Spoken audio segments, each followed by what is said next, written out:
আসসালামু আলাইকুম। আমি আপনাদেরকে আজ দেখাবো আমি কিভাবে কাচ্চি তৈরি করি। কাচ্চির মাংসটাকে সব ধরনের মশলা দিয়ে আমি ম্যারিনেট করে রেখেছিলাম।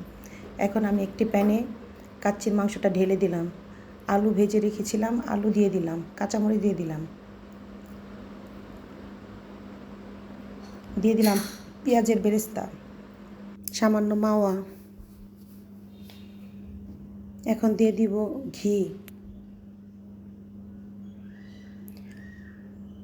দিয়ে দিলাম বাসমতি চাউলের ভাত। ভালোভাবে এটাকে সমানভাবে নেড়েচেড়ে পেঁয়াজের বেরেস্তা আবার ছিটিয়ে দিলাম।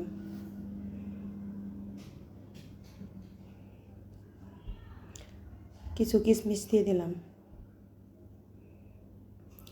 একটা বাটিতে আমি দুধের সাথে জাফরান মিশিয়ে রেখেছিলাম, সেগুলো দিলাম।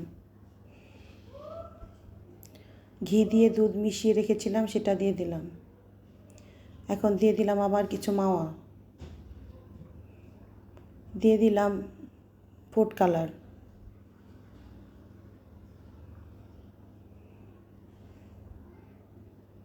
এখন আবার আরেকটু ঘি ছিটিয়ে দিলাম, কেওড়া জল দিয়ে দিলাম। সব কিছু দেওয়া আমার শেষ। এখন আমি এটাকে ঢেকে দিলাম। ঢেকে দিয়ে আমি ইলেকট্রিক চুলা বসিয়ে দিলাম। প্রথম 5 মিনিট আমি হাই হিটে এটাকে রাখবো। এরপর 1 ঘন্টা 45 মিনিট মিডিয়াম আঁচে রাখবো। এই তো হয়ে গেল আমার কাচ্চি রান্না করা। দেখুন কি সুন্দর হয়েছে, একদম পারফেক্ট হয়েছে কাচ্চিটা। দেখতে যেমন সুন্দর হয়েছে, খেতেও তেমনই মজা হয়েছিল।